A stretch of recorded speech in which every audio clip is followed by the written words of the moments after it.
Shri His Divine Grace Bhaktisiddhanta Saraswati Goswami Srila Prabhupada ki. All glories to simple devotees.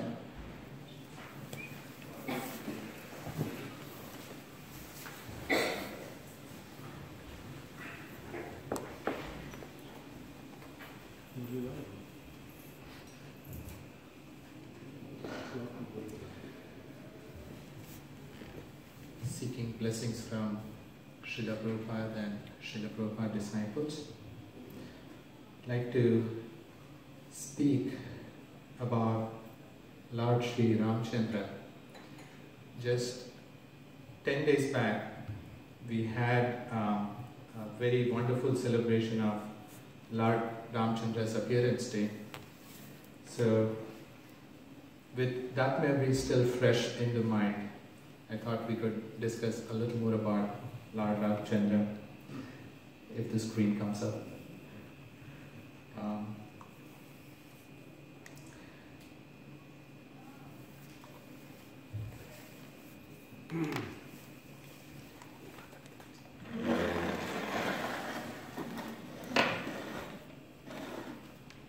As all of you know, Lord Ramchandra took birth in the family of Ikshvaku and in the Treta Yuga.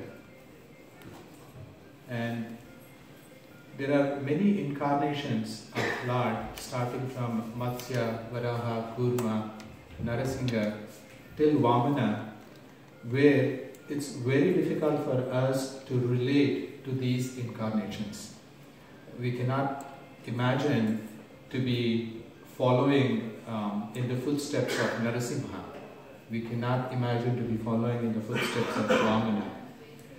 But Lord Ramchandra is the first incarnation where we have something that's very closely related to what a human being could do.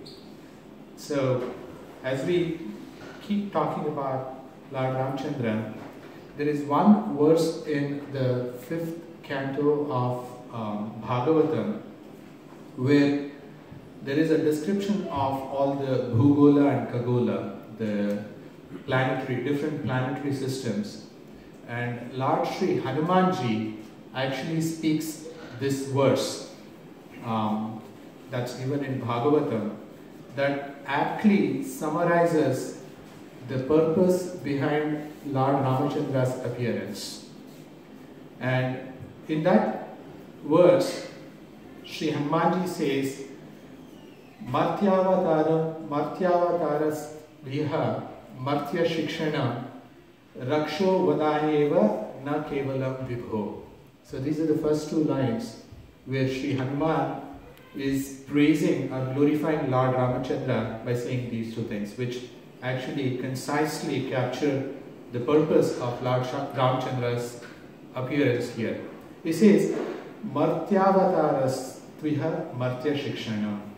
Martya, it comes from the word Mrityu. We all know what Mrityu means. Mrityu is death. And Martya is a person or any living being that is destined to die. It's called Martya. So, Lord Ramachandra appeared as a human being, Martya Avatarena, here in this world. For what purpose? It's given in the next two words. It says Martya Shikshanam. Shikshanam is to teach us human beings. Martya, again, we are human beings who are destined to die.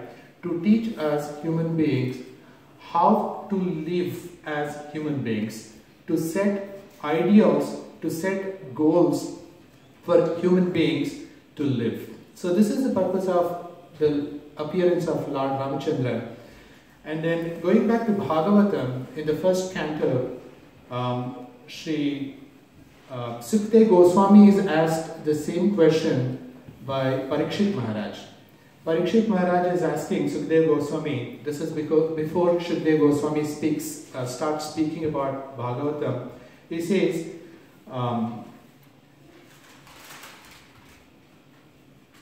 what is it that a person who is taken birth as a human being, what is it that he is destined to do, or what is the duty of a person that has taken birth as a human being destined to do? It says, Atha Pruchami Yoginam Paramam Gurum. He's referring to Sri Sukadeva Goswami as Paramam Guru of Yoginam. He's saying, I'm asking you, Yoginam Paramam Guru. I'm asking you as you are the Guru, Paramam Guru of all the yogis. Atha Pruchami Yoginam Paramam Guru. Purushasyeha Yat Karyam. It says Purusha, of all these human beings, like Purusha, the real meaning of Purusha is one who has a body. Pura Shete iti Purushaha. One who has a body is called a Purusha. It can be also any living entity. He's saying, Purushasyeha yat karyam mriyamanasya sarvada. Again he is using this same word mriyamanasya. Mriyamanasya is one who is destined to die. And then in response to this question of Sukdev, of Parikshit Maharaj, Sukdev Goswami speaks the entire Bhagavatam. So the entire 18 chapters of Bhagavatam is a response to this question by Parikshit Maharaj. So now let's look at the life of Lord Ramachandra and what we can learn from the life of Lord Ramachandra. As I said, Lord Rama, he set examples of what a perfect child could be for parents. He set examples of what a perfect husband could be for a wife, what a perfect friend could be for a friend, what a perfect king could be for the kingdom.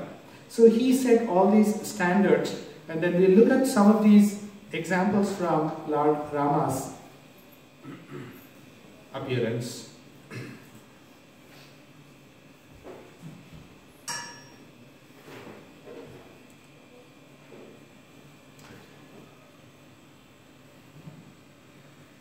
So while it's still being loading,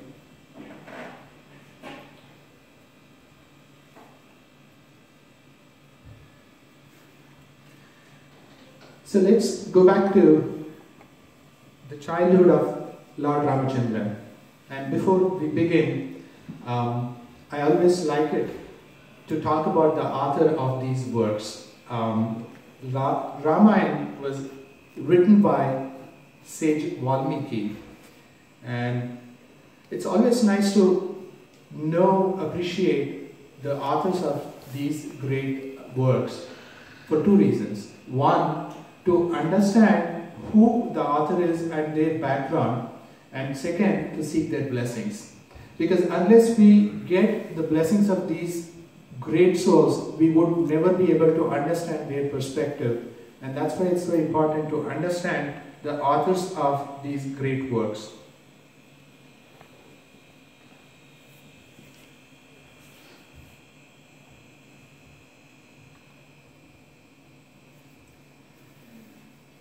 Well, before that, let's repeat these very auspicious verses from Bhagavatam. Please repeat along with me. Narayanam Namaskritya Naram Chaiva Narottamam Devim Saraswatim Vyasam Tato Jayam Udire Shrivanam Sarvata Krishna Punya Shravana Kirtana Hridyayastastohiya Bhadrani Udhir Sarvati Nashtaraya Shavadeshu Nityam Bhagavata Sevaya Bhagavata Pranashloke Bhakti Bhavati Naishiki Tadarasa Samobhava Bhakamo Bhagavata Cheta Vidham Sijan Sattva Prasidati Evam Prasanna Manaso Bhagavat Bhakti Yogata Bhagavat Tattva Vijnanam Mukta Sangasya Jayate Vidyate Vidyate Siddhate Sarva Samshaya Shriyate Chasya Kamani Drishtaya Vajnanishya. So, trying to understand how we got Ramayana to us, about author of Ramayana, says Sri Valmiki. There is a saying that says, every sinner has a future and every saint has a past. And the life of Valmiki Muni fits both these parts. In the early part of his life, Valmiki Muni was called by name Ratnakara. He was born into a family of huntermen that would sustain their life by hunting animals, and got into the habit of actually robbing people that would pass through the forest that he lived in. And then there were times when he also used to kill these people, not only rob. And then by the luck of the destiny, or by good fortune, sage Valmiki or Ratnakara met once with Narad Muni. And as you know, Lavamatra Sadhu Sangha Sarva Siddhi Hoy. So the association with a pure devotee can transform you beyond what your imagination could be. So this association with Sri Narada Muni transforms Valmiki to such, or Ratnakara to such an extent that Ratnakara gives up his way of living and he takes up to devotional service. So many years he immerses himself in severe austerities and then perfects himself in devotional service. And then this is the first lesson in Ramayana from the life of Sri Valmiki Muni, that devotional service actually can make a sinner, make the worst of the sinners or the fallen people to the best of the men, to the best of not only just the men, to the best of the scholarly people that we have today. So Valmiki Muni is one such great example. And because he was so purified, there was this story of how Ramayana came about. Narad Muni, once sage Valmiki becomes sage Valmiki, Narad Muni comes to sage Valmiki and he says, I would like you to compose this life of Ramayana, this life of Lord Rama, into a great epic. So please think about it. And then Narad Muni gives a brief outline of the life story of Lord Rama. And he leaves, Narad Muni departs, and then Valmiki Muni goes to river that's right, a river called Tamasa River. I'm not sure if it exists anymore. It's close to Ganges River. So Valmiki Muni goes to Tamasa River to take bath that evening. And then in the Uttarakanda of Ramayana, it's very nicely explained. As Valmiki Muni is walking to the river, the nice surroundings of the whole atmosphere is depicted. It said that the Tamasa River water was so clear, was so refreshing. The wind was so refreshing, it was so pure, and the greenery was amazing to look at. And then, as Valmiki Muni is taking bath, he looks at these two birds. It's called Krauncha birds. It's also translated as crane birds. I'm not sure if it's the perfect translation, but then there are these two Krauncha birds that are flying in, and then it says they were doing vihara. They were having a happy time. So as Valmiki Muni is looking at these two birds, suddenly he sees an arrow come, hit the male bird, and then the male bird falls down, wreathes in pain, and then dies. Looking at this, the female bird actually flies down, and then it looks at the bloody body of the male bird, and then it's going around bewailing, and then looking at this situation, Valmiki Muni's heart melts. A sadhu already has a lot of compassion for living entities, and he looked at this scene that was heart-wrenching, and at the same time he was feeling very angry at the hunter that shot this arrow. And while processing all this that's going on, all of a sudden a verse comes out of Valmiki Muni's mouth without his knowledge, and this becomes the first verse in the Ramayana. And he says, Ma Nishada Pratishtam Tvamaga, Ma Nishada Pratishtam Tvamaga, Shashwati Sama. He says, Pratishtam Tvamaga Ma Nishada. Let there be Pratishtam, no peace for you, Shashwati Sama, eternally. So this comes out as a curse because of the situation that he is thinking. And then he doesn't even know why he uttered these words. It's without his knowledge. And then in the next line he says, why he cursed? He says, I'm cursing you because yet kaucha pakshin, yet kaucha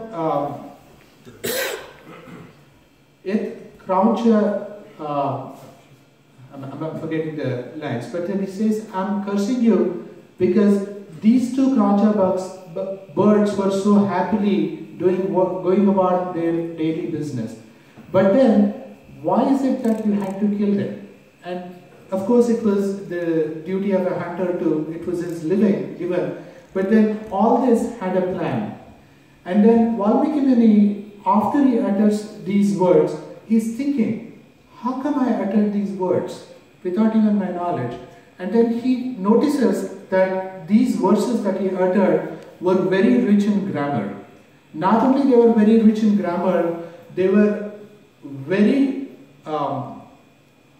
they were highly in a musical tone that were very much made to be sung with string instruments. So he's wondering about this. And this was the first time that this meter, it's called Anushtup Chanda.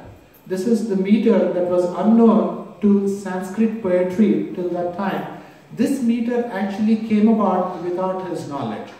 So Valmiki Muni is still thinking, I don't know what happened, but then he's still thinking about this incident. He finishes his bath, goes back to his ashram, and then while he's sitting and meditating, Lord Brahma comes.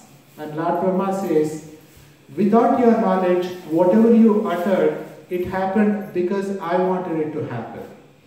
Because you have to use this same meter to compose the life of Lord Rama and make it Ramayana. Because you had to compose this Ramayana, I made you actually utter these verses. Now it becomes very clear for Valmiki Muni. Now one of the lessons that we have to learn from this is Valmiki Muni, who was a hunter, who was a sinner, how did he get to even take darshan of Lord Brahma? Not only that he got to take darshan of Lord Brahma, but also he got this assignment from Lord Brahma, who was the creator himself, to create or to write about the Supreme Personality of Godhead. So the lesson that we have to learn is, if you follow the path of bhakti, if you purify yourself to such an extent and make yourself an instrument and make yourself eligible, you will become an instrument in the name of, in the hands of the God. And this whole episode reveals us how actually all of us will have to align our will to the will of the Supreme, and this gives us our perfection. And then we have seen this same example in life of Srila Prabhupada. When Srila Prabhupada came to West, he wrote this very famous poem in Boston. And then he recalls in this poem that he says, Lord Krishna, I don't know why you brought me here. I don't have knowledge, I don't have bhakti. Only thing that I have is, I have unlimited faith in your holy names. And Prabhupada says, Krishna, make me dance as you like.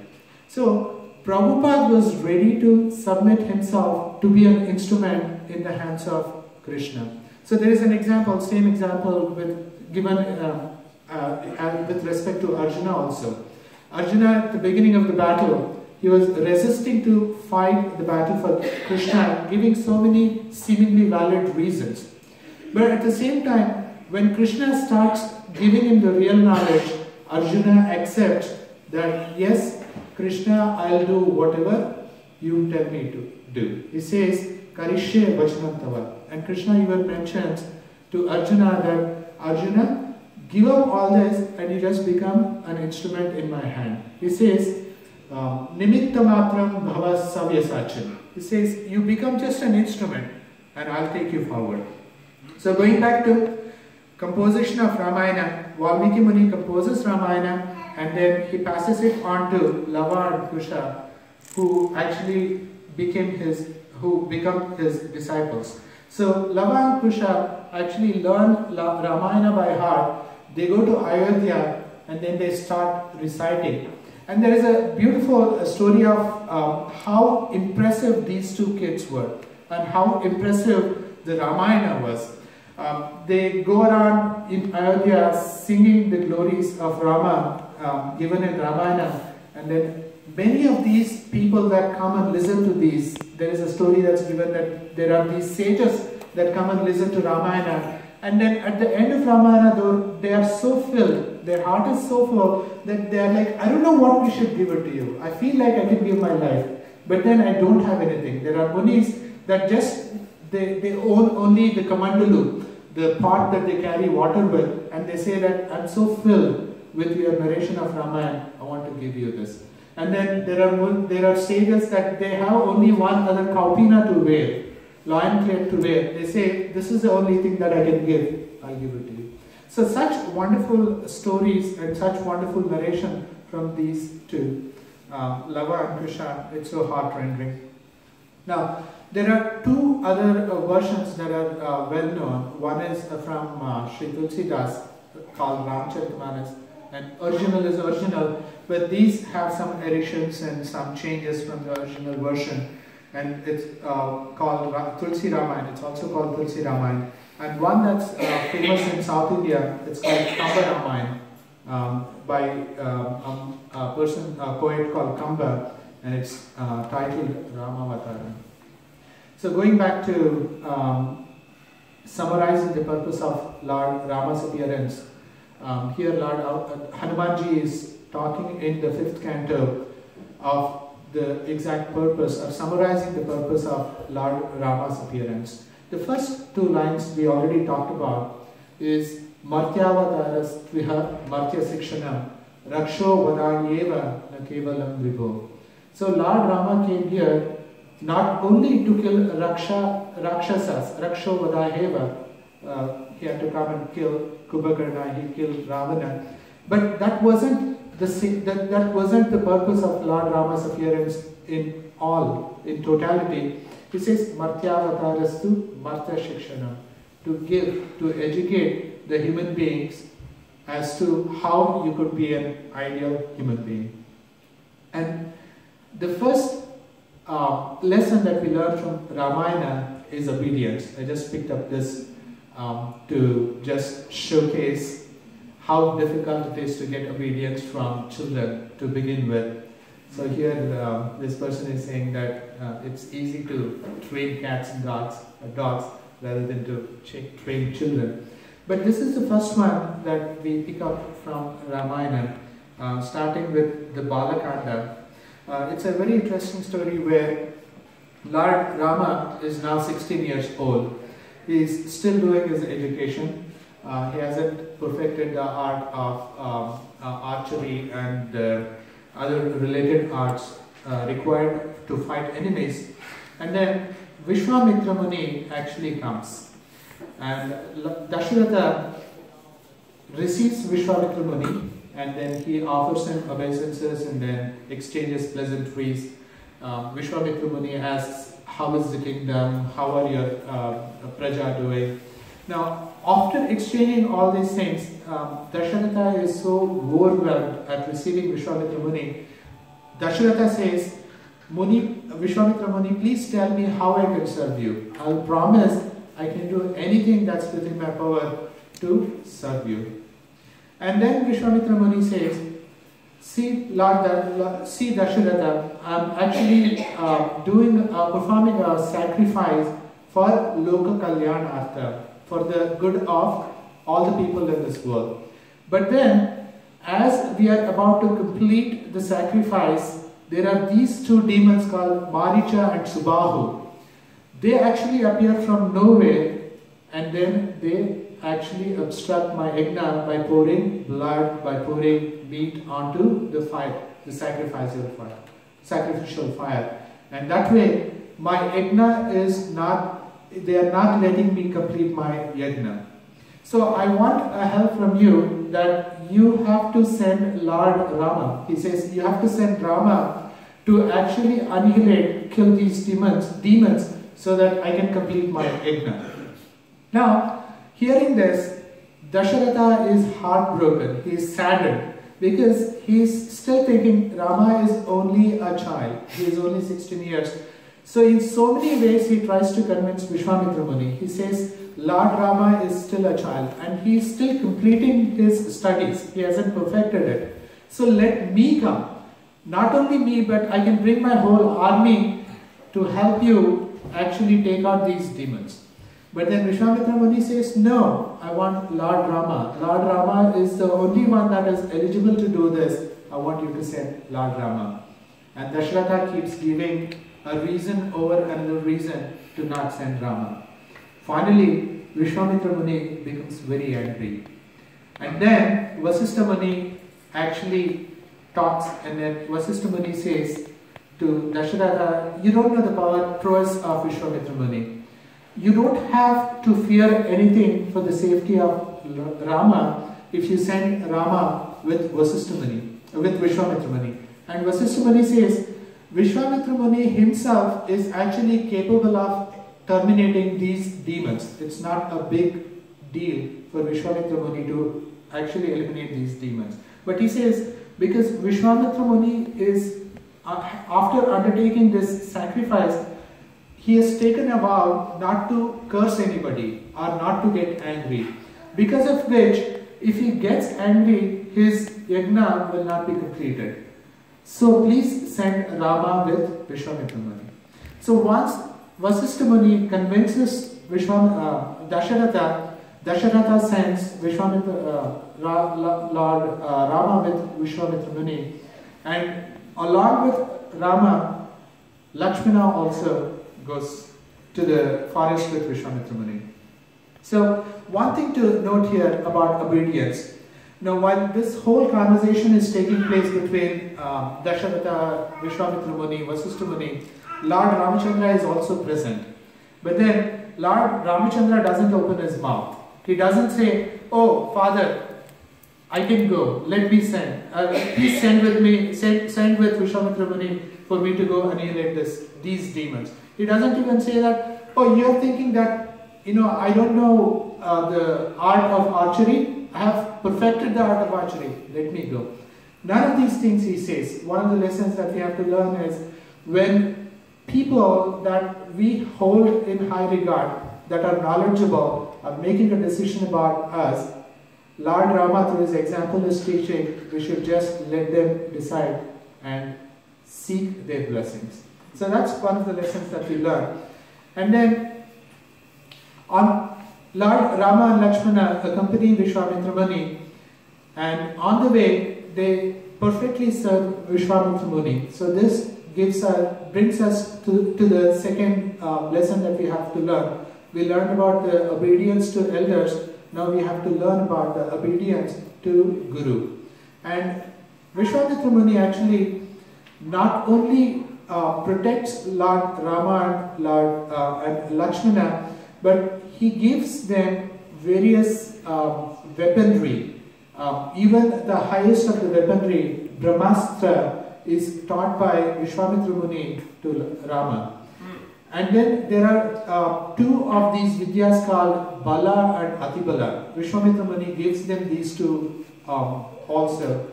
He says those who know these two vidyas, Bala and Atibala, they won't feel hunger, they won't feel thirsty, they will never get tired, and they will always gain victory over their enemies. So the point that this brings about is because Lord Rama and Lakshmana, they served Vishwamitra Muni. Vishwamitra Muni is awarding them all these vidyas. Now it brings us to the first demon that Lord Rama annihilates. And again, the point of obedience is brought out here because when Rama finds about Tataka, now this is Tataka actually lives in this forest as the Muni, Rama and Lakshmana are walking through this forest, Lord Rama notices that this forest looks really horrendous and it's weird. Why? Because he sees, compared to other forests, this forest is inhabited, first thing. Second thing, he sees vultures are flying all around. Only birds that he sees are vultures. And the third thing, he sees crickets are just cricketing, right? Usually you see them become active in the night, but in this forest, he sees that these signs doesn't look like auspicious. So Lord Rama actually asks Vishwamitra Muni that why is it that this forest is looking so weird, so horrendous? And then Vishwamitra Muni explains, once upon a time this forest was as beautiful as Indra's palace. But then there is this demoness called Tataka that's residing here. There is a story behind how Tataka became Tataka. But then the part that's important here is Tataka is very powerful. He says she has a boon from Lord Brahma that she has the strength of 1,000 elephants. She has a monstrous body, contorted face, very fearful looks. So anybody that would look at Tataka actually would faint. Lord Rama, when he starts fighting with Tataka, the first thing that he says to Lakshmana is, Lakshmana, look how horrible, how fearsome this demon is. Anybody that looks at this demon actually would faint. So that's a comment that's made by Lord Rama. And then Vishwamitra Muni is saying, because of her presence here, she is not only powerful, she knows she has these magical capabilities, and she has actually made this forest inhabitable, because anybody that comes to this forest, she's a man-eater, she would eat them. So in her fear, nobody comes to this forest, and this whole big forest is actually unusable for the humankind. So he says, Rama, such people that are actually antisocial should be killed.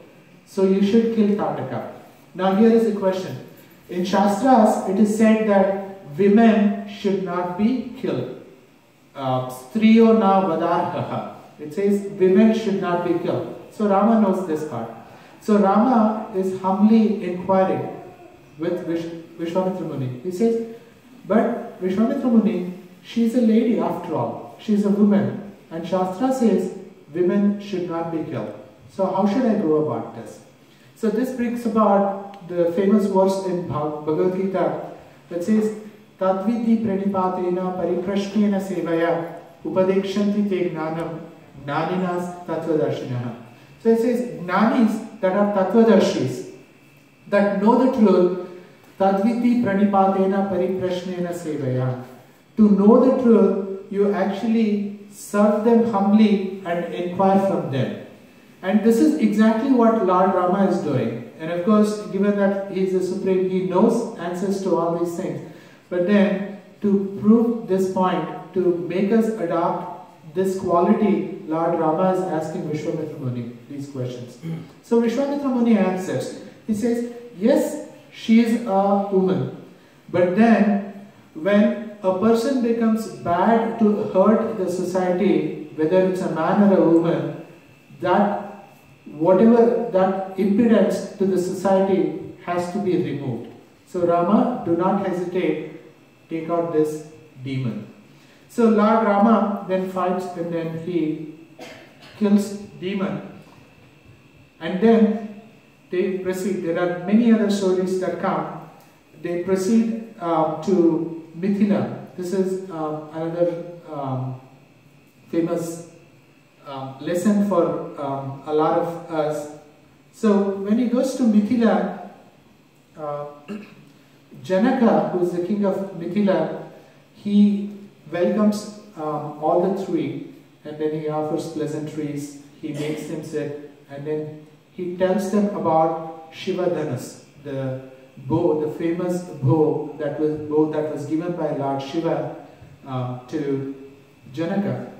And then Janaka would have a condition made to marry his daughter Sita, that anybody that strings the bow and takes aim with the bow, he would get his daughter Sita married to that person. Many gods, goddesses, not only human beings, gods, goddesses, Gandharvas, not goddesses, gods, Gandharvas, Kinnaras, Ikshas, many of them would come, but none of them would be able to even move this mighty bow. And it said that this mighty bow was moved in a wheeled cart, and 500 very strong, well-built men were required to just move this from one place to another. So then Janaka says, let me bring this bow and then let Rama take a look at it. So he orders the bow to be brought to the assembly, and then Rama doesn't get up. He's waiting for his guru to order. So this is the other lesson that we have to learn. Without the order of the guru or the caretaker that you are being taken care of, that you are under, you should not move even an inch. And then he's waiting for Vishwamitra to give him consent. So Vishwamitra says three words. He says, Vatsa Rama Pasya Dhanu. He doesn't say, lift the bow. He says, Vatsa Rama, my dear Rama, Dhanu Pasya. He says, look at the bow. So Rama goes, he looks at the bow, and then he again turns back and he says, do I have your permission to touch the bow? So this is how obedient Rama was. And then both Vishwamitra and Janaka, both of them give their acceptance for Rama to actually take the bow and string. So Lord Rama takes the bow, he strings the bow, and then he stretches the string, and while he's stretching the string, the bow itself breaks. And now the next one is, Janaka has had this promise that whoever actually strings the bow and then takes aim with the bow, he would give his daughter in marriage.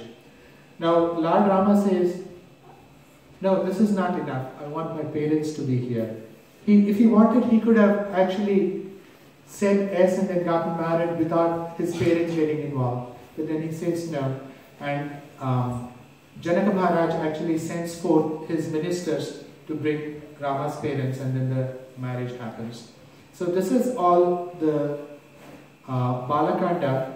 And the next Kanda, the next part is Ayodhya Kanda. And in Ayodhya Kanda, we all know the story. Dasharatha wants to make Lord Rama the king. So he gets ready for coronation. But the important part to learn here is, there is a verse in Bhagavad Gita again, which says, Prakrite kriyamanani gunai karmani sarvashaha ahankara vimodatma kartaham iti manyate. Now, under the influence of false ego, we all think we are the doers. We have control. We can do whatever we want to do. We want to do what we could do. But then this whole episode of Dasharatha, the example of Dasharatha and the troubles that he goes through, actually teaches us we are not in control. And the ultimate lesson from this is, again, that we have to align our will to the will of the Supreme Lord. No matter how powerful we are, no matter how wealthy we are, no matter how wealthy, how powerful, how strong King Dasharatha was, his will never gave him what he wanted. Ultimately, it was the will of the Lord that actually happened. So this whole story of Dasharatha actually teaches us that lesson, to align our will to the will of the Supreme Lord. Now again, the same thing, the same situation arises for Bharata. Bharata actually, his will was, he never wanted to accept what the boons that his mother asked, that he had to become the king. His will was, he never wanted to accept that. But then eventually when he goes and meets Rama, he changes his will in accordance with the will of Lord Rama. And then he succeeds. So that is the main lesson in this whole episode. So coming back to the obedience part, Lord Rama, when he hears from Kaikeyi and Dasharatha that Dasharatha has given these two boons. The first boon is that Bharata be made the king, and second boon is that Rama be sent to Dandakaranya for 14 years. So when Rama hears these two boons that Kaikeyi said, your father gave me, he doesn't question his father. He doesn't even resist. He doesn't, there is this one verse that Valmiki beautifully depicts this. Rama enters the house where Dasharatha has gone to meet Kaikeyi. So Rama enters. After a while Rama exits. Rama comes out. And when Rama is there, Kaikeyi is the one that speaks. Dasharatha doesn't speak even a word. All that he says is Rama, because he is so heartbroken. Many times Dasharatha just loses his consciousness. That's how much he loved Lord Rama. So Kaikeyi tells him whatever Dasharatha, the boons that she asked Dasharatha, and Rama had to go. And Rama comes out of the house, and then people that are waiting outside, they see Rama's face, and Valmiki makes a comment there that Rama's face was as was when he went in. There was not even a trace of change in Rama's face. He went in happy, he came back happy. So this is one other aspect that's highlighted in Bhagavad Gita. In Bhagavad Gita, Lord Krishna says that it says Sukha dukkhe same kritva labha labha jaya jayav. So it says Sukha and Dukkha, Lord Rama is teaching by his example. These are parts of our lives. Whether it's happiness or misery, you have to balance them out, right? Lord Rama, he lost the most that anybody could lose. He lost the whole kingdom. But it did not make him lose his balance. So Sukhe Dukkhe Samakrita Labha or Alabha. So Lord Rama, there was nothing else that he gained in terms of the materialistic benefits, but then still that did not matter for Lord Rama. So that's another example that we learn from this story.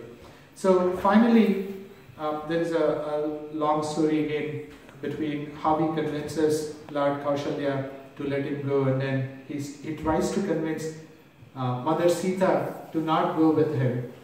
One of the arguments that he puts forth in convincing Kaushalya, when he goes to meet Kaushalya to take permission to leave for forest, Mother Kaushalya faints.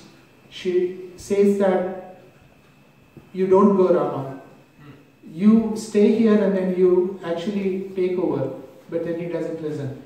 She says, okay, you don't want to listen that, then I'll come with you. You take me. I don't want your father. I don't want to be in this kingdom. I'll come with you. I'll stay with you in the forest. Right?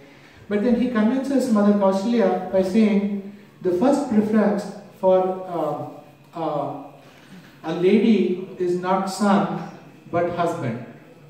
The first preference for a lady is not son but husband.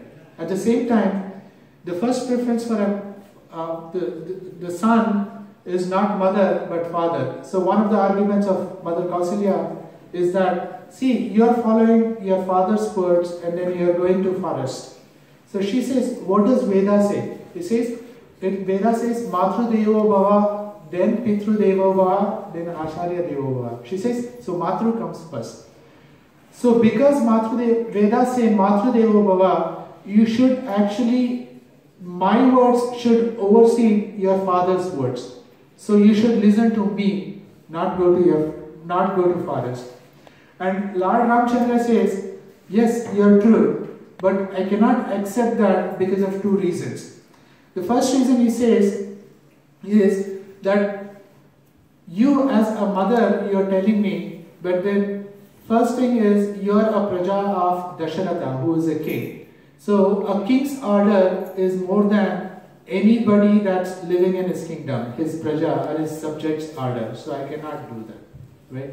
And the second reason that Lord Ramchandra says, you're saying that Matru Devo Bhava, but you are asking me to go, not to go to forest.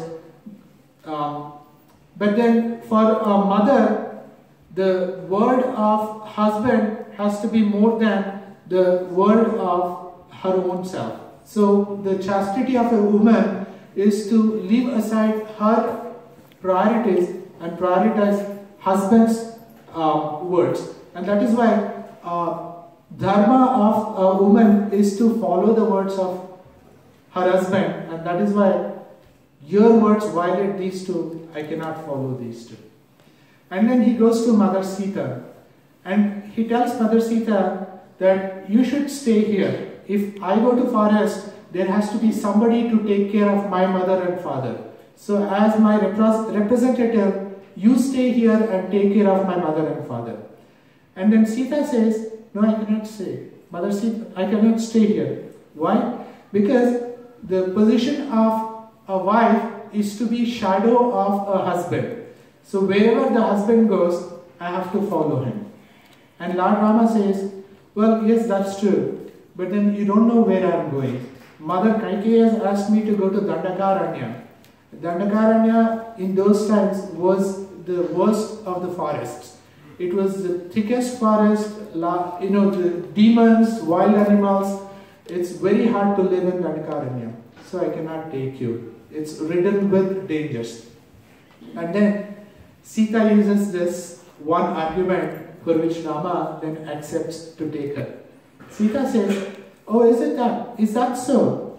Maybe, this is at the age of 27. Rama gets married at the age of 16, and this is almost 12 years past.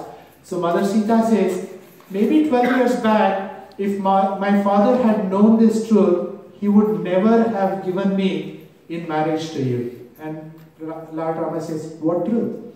And Sita says, oh, my father probably did not know that Rama cannot protect his wife. Because Rama cannot protect his wife from all these dangers, Rama is saying that he cannot take his wife along with him to Dandakaranya. Had my father known this 12 years back, maybe my father wouldn't have given me in marriage to you. And Rama then agrees that, yeah, I'll take, and then he would have to take. So these are some of the very important lessons about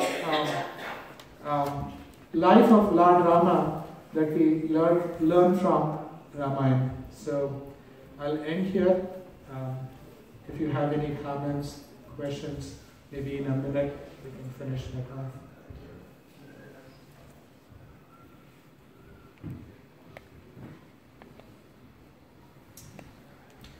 Thank you very much. Srila Prabhupada ki jai.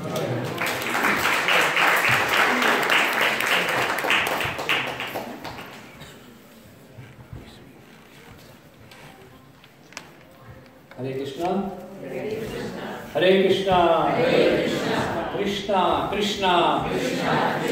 Hare Hare. Hare Rama. Hare Rama. Rama Rama. Hare Hare. So welcome to Sunday Feast. Thank you very much for coming today.